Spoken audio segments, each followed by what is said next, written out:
কে কার খবর নেয়? স্বার্থপর এই দুনিয়ায় কেউ কারো খবর নেয় না দোস্ত।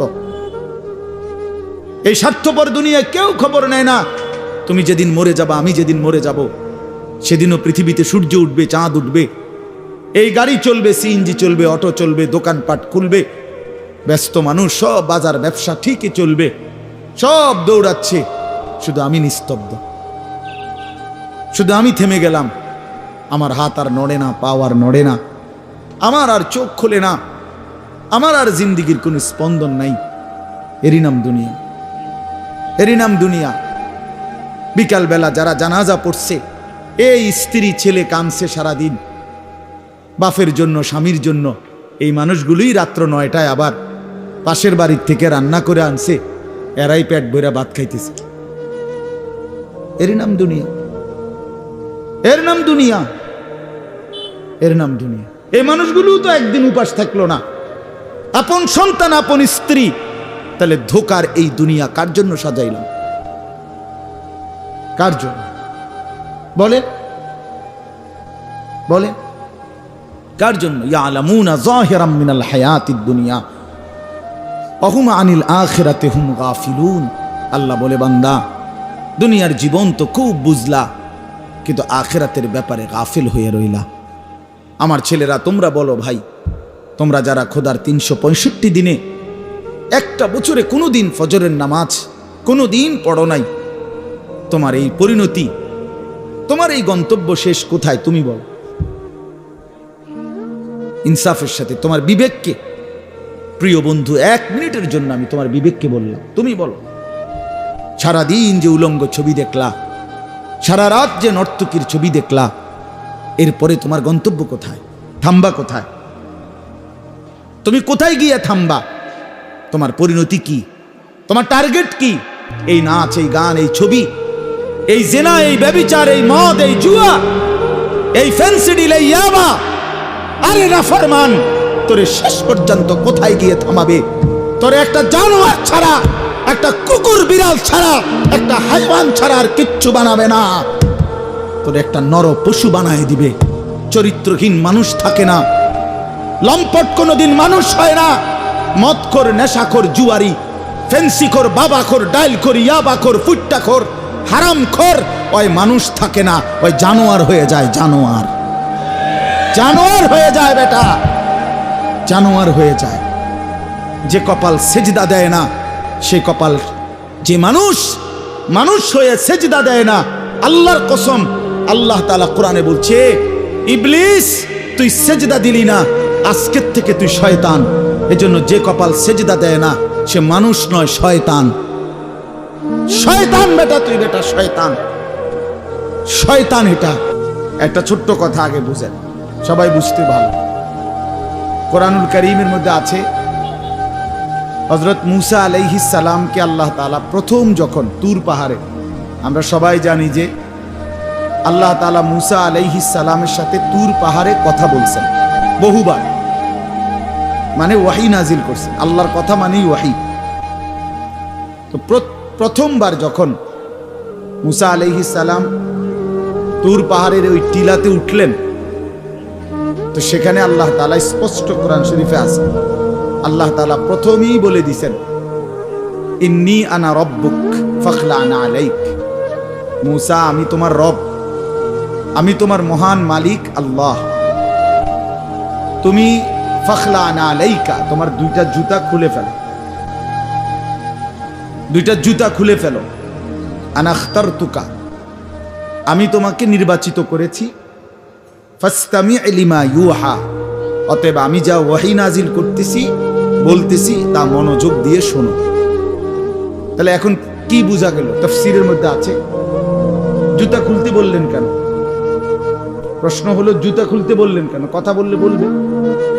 তো আল্লাহ তাআলা এটা বুঝাইছেন, মূসা, আমি রব্বুল আলামিনের কথা শুনবার আদব, জুতা খুলে বসে। এই জন্য আদব শিখাইছেন, আদব শিখাইছেন।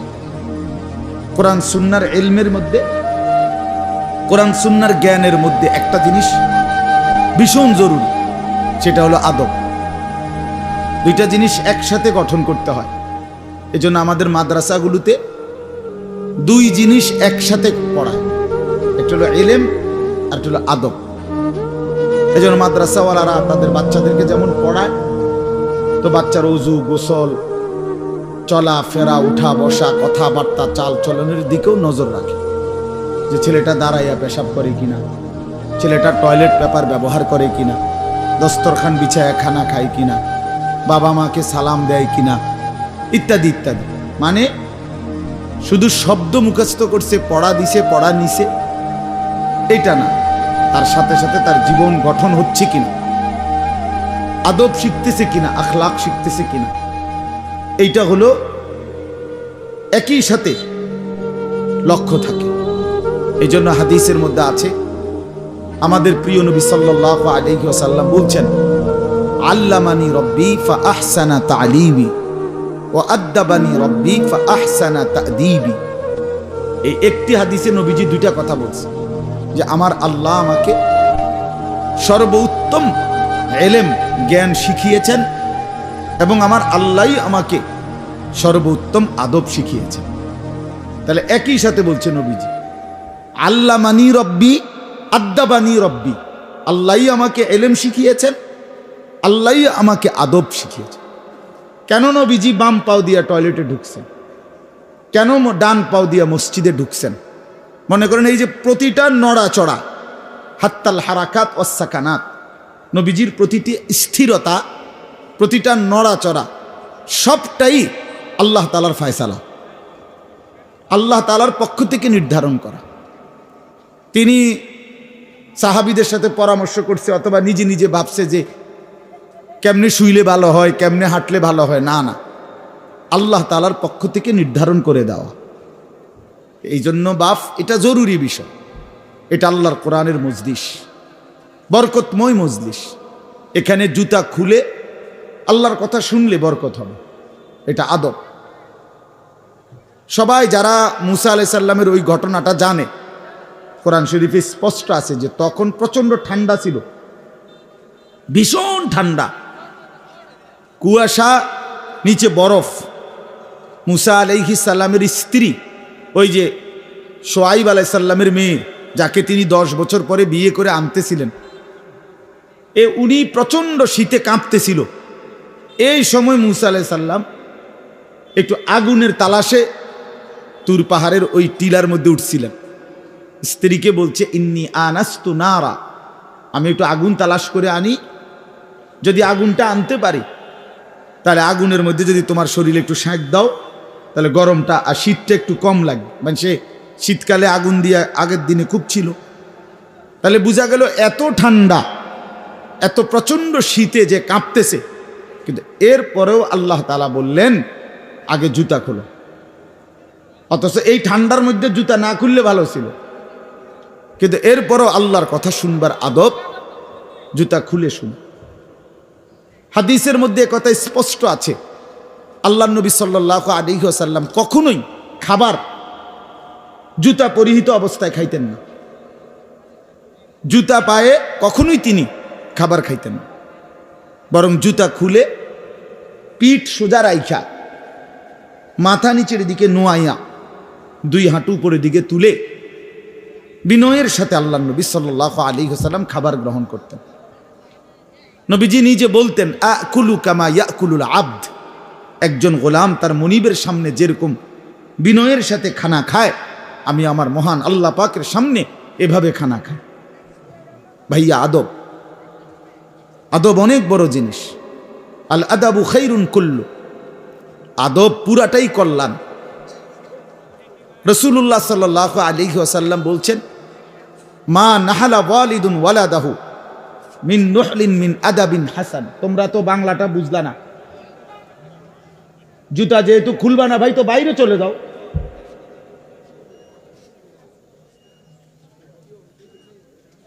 আশ্চর্য মানুষ।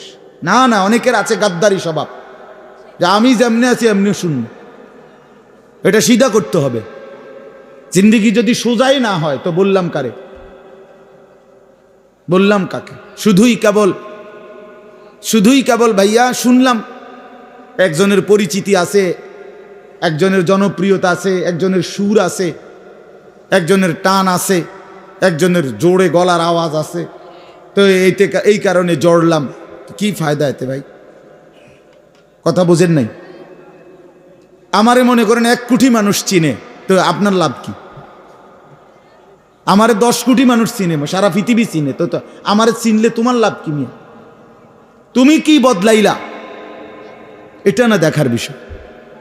আমি আমার জন্য কি গ্রহণ করলাম, এখানে কার জনপ্রিয়তা আছে না নাই, এটা দিয়ে কে ঘাস কাটে? জনপ্রিয়তা দিয়ে হয় কি? কিচ্ছু না, কিছুই না।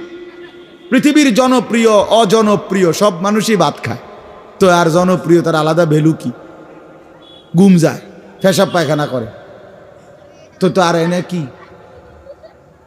আহামরি কি? এটা কিচ্ছু না, এটা ধোঁকা ছাড়া আর কিচ্ছু না, ধোঁকা। এই জন্য ভাই আমি আবারও অনুরোধ করছি, তোমরা কষ্ট পাইও না, প্যান্ডেলের ভিতরে দাঁড়াইও না। আমি অনুরোধ করলাম, কমপক্ষে প্যান্ডেলের ভিতরে ভাই মাহফিলের যেই যুব সমাজরা আয়োজন করছো ভাই, তোমাদের কাছে অনুরোধ আমার, তোমরা কয়েকজন কমপক্ষে স্বেচ্ছাসেবকের দায়িত্ব পালন করো। যারাই দাঁড়িয়ে আছে তাদেরকে বসতে বলো। এটা ভালো, আজকের জন্য না, সব সময়ের জন্য। হাদিসের মধ্যে আছে হযরত জিবরাইল আলাইহিস সালাম নবীজি সাল্লাল্লাহু আলাইহি সাল্লামের কাছে, শুনতেছেন আপনারা? নবীজির কাছে যখন হযরত জিবরাইল মানুষের আকৃতিতে আসতেন, জিবরাইল আলাইহিস সালাম কখনো কখনো তার মূল আকৃতিতে অদৃশ্যভাবে ওহী নাজিল করতেন, কোরআন। আবার কখনো কখনো মানুষের সুরত ধরেও নবীজির সামনে আসতেন। হাদিসে কথা স্পষ্ট আছে যে যখনই জিবরাইল মানুষের আকৃতিতে নবীজির কাছে আসতেন, তো নবীজির সামনে এসে আদবের সাথে বসতেন। কিভাবে বসতেন? হাদিসের এই শব্দটা পর্যন্ত আছে, ফাসনাদা রুকবাতাইহি ইলা রুকবাতাইহি। মানে করেন নবীজি এদিকে ফিরা, তো জিবরাইল ওইদিকে মুখোমুখি মুখোমুখি বসতেন, এভাবে যে উভয়ের হাঁটু বরাবর, বুক বরাবর, চোখ বরাবর, এইভাবে মনোযোগ দিয়ে জিবরাইল আলাইহিস সালাম নবী সাল্লাল্লাহু আলাইহি সাল্লামের সামনে বসতেন। এরপরে তিনি বিভিন্ন বিষয় বলতেন, শুনতেন, নবীজির সাথে কথা বলতেন। তাইলে আদব এটা। আল্লাহর কোরআনের সামনে, রাসূলুল্লাহ সাল্লাল্লাহু আলাইহি সাল্লামের হাদিসের সামনে সর্বোচ্চ আদবের সাথে বসতে হয়, সর্বোচ্চ। এটা বসা, এটাই নিয়ম। হাদিসের মধ্যে আছে, আরো শুনাই আমি, হাদিসের মধ্যে আছে, হাদিসে কুদসি, কোন নেককার বান্দারা যখন আল্লাহর জিকির, আল্লাহর তেলাওয়াত, আল্লাহর কথা শুনবার জন্য, বসবার জন্য, বলার জন্য বসে, তো এই পুরা মজমা যখন শেষ হয়, তো আল্লাহ ফেরেশতাদেরকে জিজ্ঞেস করে যে আমার এই বান্দাদেরকে কি পুরস্কার দেওয়া যায়? তো তারা বলে, মহান আল্লাহ, আপনার ইচ্ছা। তো আল্লাহ তাআলা বলেন, শুনো, আমার এই প্রিয় বান্দাদের মজলিস যারা বসলো, আমি তাদের সকলকে মাফ করে দিলাম। তো ফেরেশতারা বলে, আল্লাহ, এখানে এমন লোকও আছে যে এমনি আসছিল, দ্বীনি উদ্দেশ্যে আসে নাই, আপনার কথা শুনতে আসে নাই, এমনি বইছিল আর কি। ইন্নামা জা আলি হাজাতিন, ব্যক্তিগত কোনো উদ্দেশ্যে আসছে, তাকেও মাফ করে দিবেন। তখন আল্লাহ তাআলা বলেন হাদিসে কুদসি, হুমুল কওমু লা ইয়াশকা বিহিম জালিসুহুম। এই শব্দটা বুঝাইতে চাই। আল্লাহ তাআলা তখন বলেন আমার প্রিয় বান্দাদের মজলিস। তো এই জন্য হুমুল কওমু লা ইয়াশকা বিহিম জালিসুহুম, এমন কওম, যে কওম আল্লাহ বলে আমার নেক বান্দাদের মজলিস এমন মজলিস যেখানে যেই বসছে আমি আল্লাহ কাউকে বঞ্চিত করি না, কাউকেই বঞ্চিত করব না, বরং ফেরেশতারা শোনো, আমি সকলকেই মাফ করে দিলাম। তাহলে এইখানে কথাটা কি? যে জালিসুহুম, আমার নেক বান্দাদের সাথে যারা বসছে আমি সকলকে মাফ করে দিলাম। তাহলে বোঝা গেল বসার গুরুত্বটা আলাদা। এই এতগুলো কথা বলার পরে আর আমার পক্ষে আর কিছু বলার নাই এই বিষয়ে। কোরআন সুন্নাহর আলোকে বললাম। এরপরে কোনো বদনসিব যদি নাই বসে, তার কি করার আছে? তার কি মাথাত বাড়ি দেওয়া যাবে?